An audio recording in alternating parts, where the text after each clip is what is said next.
parang bungge. Yeah.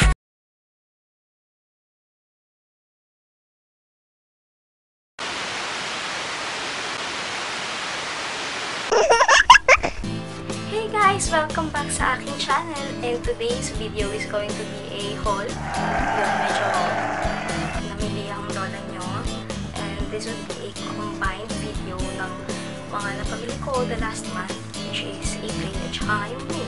So, andito yun lahat sa bag na itesh.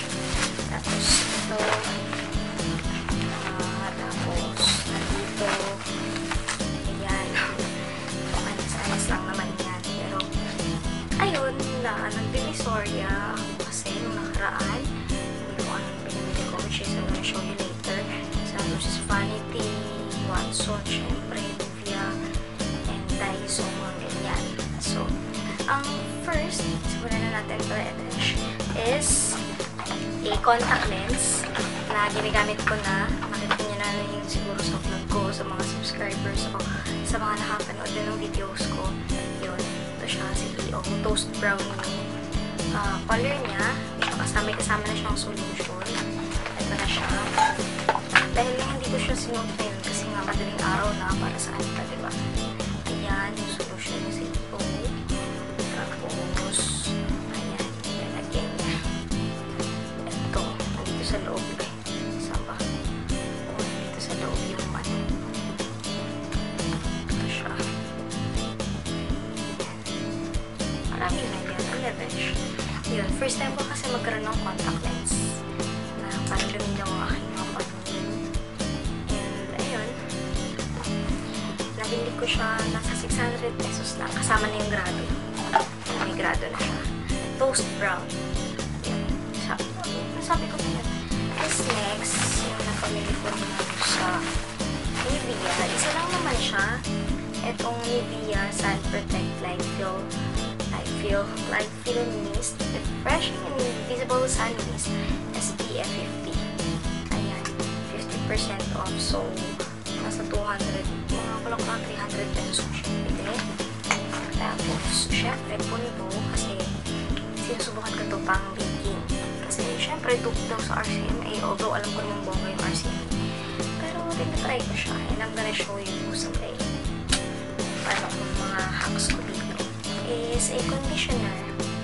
This is from Dove.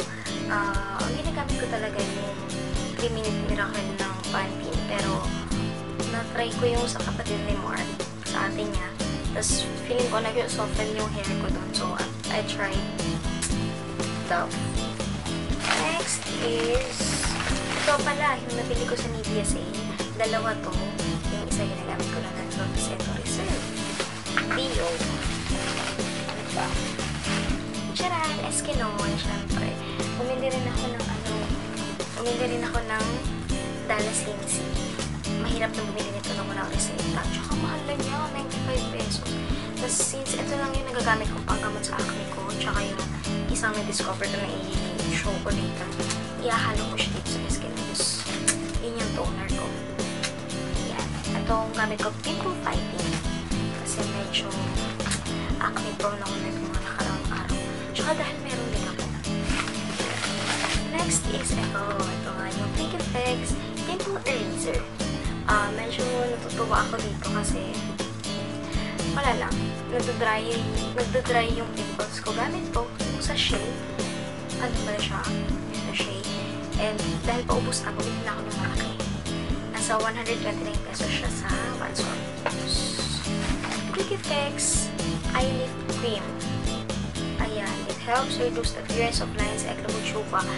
Basta, natry ko na ito dati, so repurchased. Next is Colgate Dental Flux. And Alkite. Wala pa ako nito, yung malaki. Hanggang sachet lang ginagamit ko. So, bumili na rin ako. Magkano ba ito? 179 siya sa Watsons. Moisturizer siya. And more eye white stuff. Charan! Dalawang eye white na nose pack. Ito siya. 18 pesos isa yan. Tapos, itong eye white facial wash. Tapos, dalawang eye white na face mask. Yung peel off. isang 2-minute whitening miracle. First time ko siya matry, 24 pesos siya. Tapos, nagawa ko ng first impression review dito sa Videoholic. In the shade light, 24 pesos lang po guys. Ah, tatlo pala yung nose pa ko. Yun. Yun lang yung eye white na pinag-ibigay ko. Next is cotton balls. Hindi ako magamit ng cotton pads. Doon lang ako sa cotton balls. Ayun. Next is charan! Meron pa siyang ano. Hindi ko muna siya bubuksan kasi gagawa ko ng first impression review dito sa Pinkies Collection. The lipstick, this is in the shade Bark. So, yan. Yan naman. Next na tayo. This is the St. Yves Blemish Control na apricot scrub. Naubos na yung isa, so bumili na ako ng bago. And mag-film pala ako ng empties kasi marami akong naubos sa products. I'm so proud of me. At least naubos na sila. Next is ayan, Revlon na blush. This is in the shade Sandalwood Beige. Yan, brownie shade siya. Chupet. And next is another Revlon eyeshadow. Ayan, ang shade nito is Grease Beige. Matte siya. Isa siyang matte na eyeshadow. Pwede siyang contour. Next is slippers. Guys, ito yung nabili ko sa Louis Vanity. Naka 20% sale. Kasi, 20% off sila. Naka-sale. So, ito, nabili ko yung foam cleansing na facial wash na green tea. This is 130 pesos. Tapos, yung isa is liquid eyeliner. 160 pesos siya, guys. So, may less 20%. Tingnan natin. First time ko magka-Louis Vanity eyeliner. Since nakikita niyo naman, Louis Vanity ang mga peg. Ganda pa ako siya. Pag-bed. Siya. Oh, nipis ng one na yan. Oh, ay, kabuhan. Ito ng lola nito eh.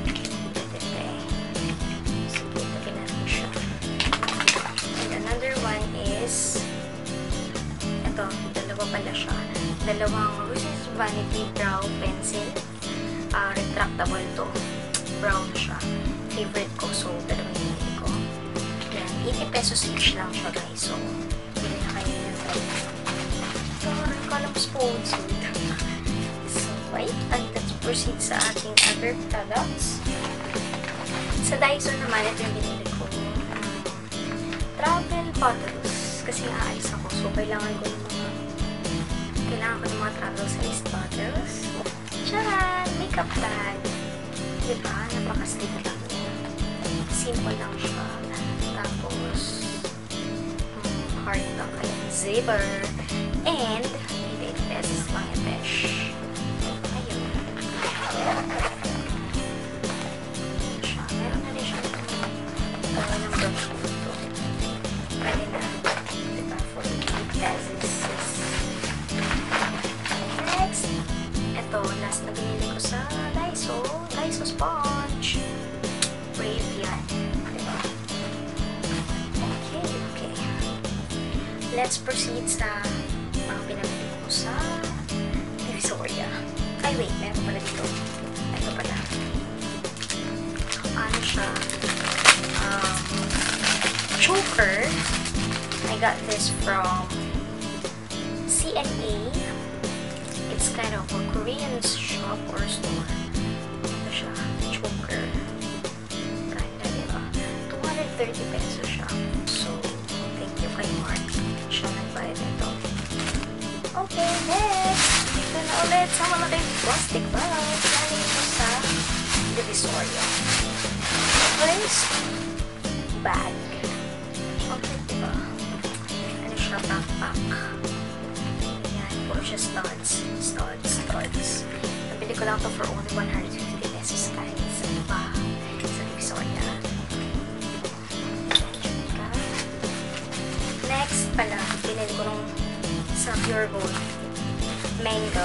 Actually, kinakain ko kanina. So, dahil pinili ko naman ito nung nakaraan, sa araw na nga tayo. Kainin ko na siya. Dried mango.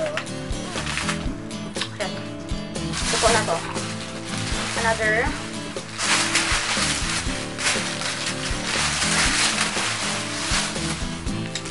bag. This is from Divisoria as well. 300 pesos ko lang siya nabili.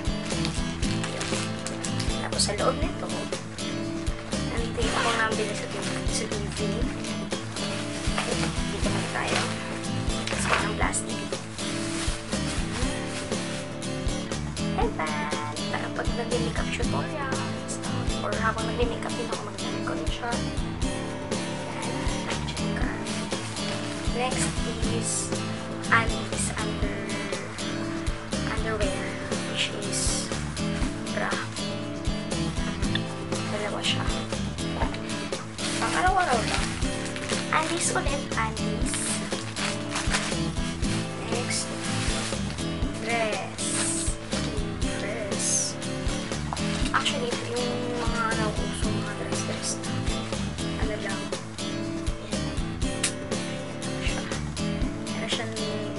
Detail sa baba. Ayan, parang silhouette or ano lang, transparent. Ganon. And guys, ito talaga yung itinunta ko sa Divisoria kasi ito charan! Isang bag ng Minaw na Kissproof at saka yung True Lips na Minaw lip liner pencil. Guys, nabili ko lang to for only 140 pesos. And meron na ako 12. Wala ko lang siyam actually. And parang pala guys, parang lang ako ng isa. Tignan nyo. Ito siya. 1, 2, 3, 4, 5, 6, 7, 8. Ba't 8 na lang? Ay, ito nalaglag. 9. Walang laman yung isa. Na-stress ako guys. Yung number 18, hindi ko alam kung naloko ba ako or what. Basta wala siyang laman. Pero okay lang since nabili ko lang siya for only 50 pesos each. Yun, guys. And nagtingin ako kanina sa Farmers, 130 pesos isa. Nalula ako. So, buti na lang nagbibili ako.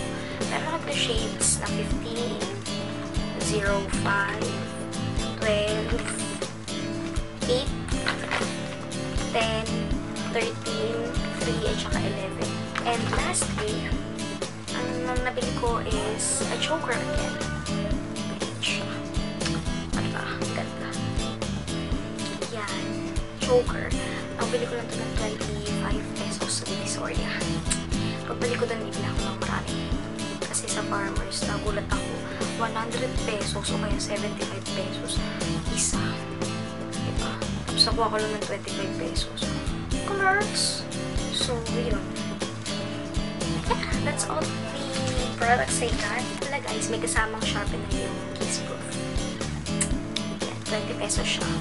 Inis ako talaga, parang nalogo ko dun sa pinagbilhan ko. Nakastresh. So guys, thank you so much for watching and I hope you enjoyed this video. Give me a thumbs up and please subscribe if you haven't yet.